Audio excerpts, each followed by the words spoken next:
How were cartoons invented? Cartoons weren't always these animated, colourful shows we see on our screens today. But this doesn't mean cartoons are thousands of years old. In fact, they're quite recent, only a little over a century old. And within this short period, cartoons have become a popular form of entertainment and communication all around the world. But how were cartoons invented? Who came up with the concept? And what is the future of cartoons? Let's find out. So, what does the word cartoon really mean? Basically, it is a type of visual art that can make us laugh or think differently about a topic. These pictures are usually drawn in a way that doesn't look exactly realistic. They use funny exaggerations or humor to make a point or to make us laugh. There are two main types of cartoons. One is a single picture or a group of pictures that make fun of something or someone. The other kind is an animated movie that uses lots of illustrations in a row to tell a story. The people who create these are called cartoonists if they draw, or animators if they make moving pictures. But who came up with the concept and when? You will be surprised to know that the idea of cartoons originated way back in the Middle Ages. Yes, that's right, but not in the form we know them today. Back then, the word cartoon was used to describe sketches or practice drawings for big art projects like paintings or stained glass windows. But things changed in the 19th century. In 1843, a magazine called Punch started using cartoons in a new way. These cartoons became funny and clever pictures in publications, surprising readers with their humor and smart ideas. Some early experimenters discovered that capturing movement in a new way could create an exciting experience for audiences. In the days of Victorian parlors and magic lantern shows, people were thrilled by illusions and spectacle. It was here that the principle of persistence of vision came into play. Imagine this: a series of pictures showing different stages of an action, flipped quickly one after another. It tricks the human eye into seeing a seamless action. In 1832, a man named Joseph Plateau from Belgium came up with a cool toy called the phenakistoscope. It was a spinning cardboard disc that made pictures look like they were moving when you looked at them in a mirror. This amazed people at the time. Just a couple of years later, in 1834, William George Horner invented the zoetrope, which used a drum with pictures on it that spun around, making it look like the pictures were changing and moving. Then in 1876, Émile Reynaud took things even further. He used a series of beautifully painted pictures to project animations for people to enjoy. Reynaud also added emotion and life to the characters, helping create the type of stories we love in cartoons today. But none of them were film-based animators. Then, who was the very first to start creating cartoons? Well, the first film-based animator was J. Stuart Blackton, who brought cartoons to life with his film Humorous Phases of Funny Faces in 1906.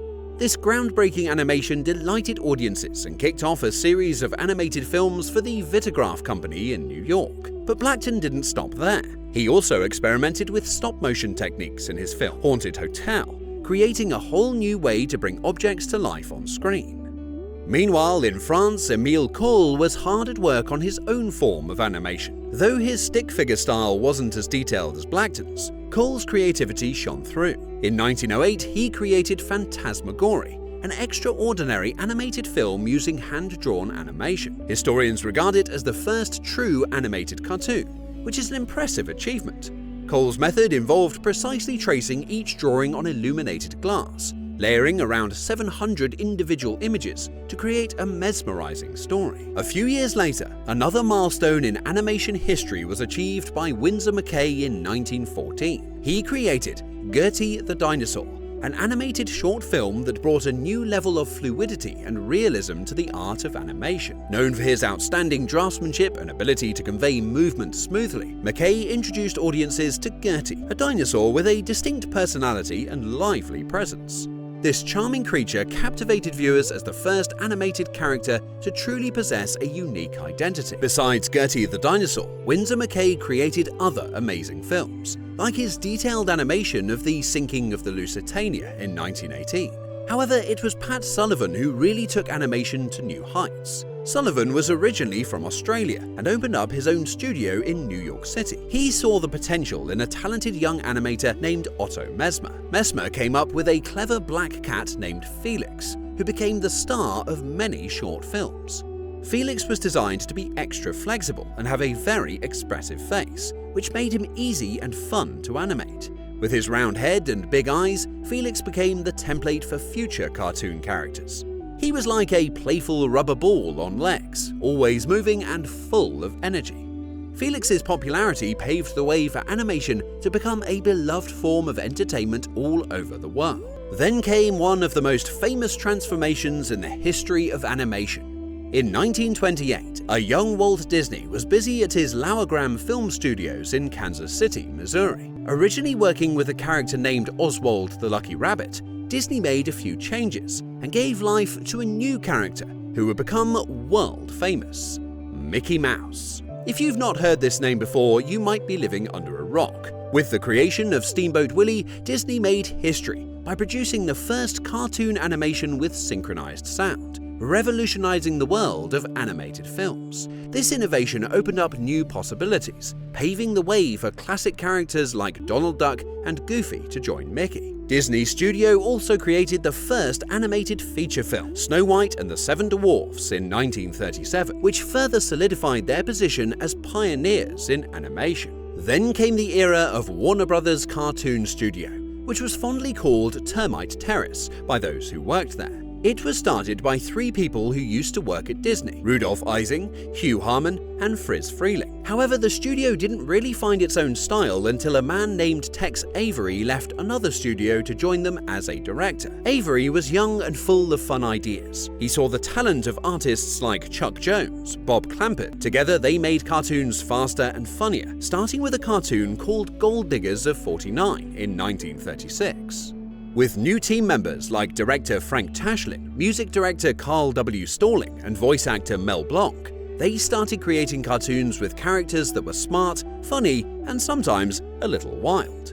One of the most famous characters they made was Bugs Bunny, who first appeared in Avery's 1940 cartoon A Wild Hare.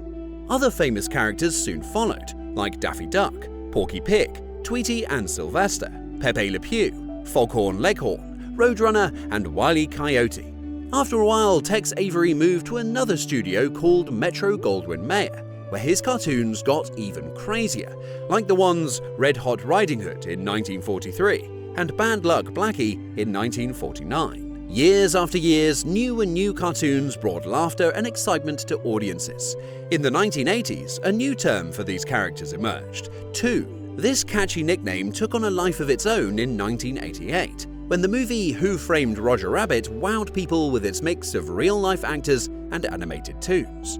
The film was a thrilling adventure, blending humor and mystery in a way that audiences had never seen before. Just a couple of years later, in 1990, Tiny Toon Adventures dashed onto TV screens, showcasing the antics of a younger generation of toons. Viewers were captivated by their colorful world and wacky escapades. These silly yet lovable characters made everyone believe in the magic of animation once again. Today, with the advancements in technology and the popularity of digital animation, the possibilities for creating animated films are endless. From hand-drawn animation to stop-motion and computer-generated imagery, the art of animation is constantly evolving and captivating audiences all over the world.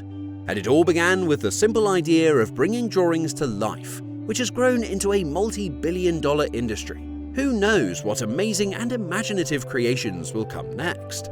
So, this is how cartoons were born and evolved into beloved characters and stories that we know and love today. Let us know in the comments which animated character is your favorite and why.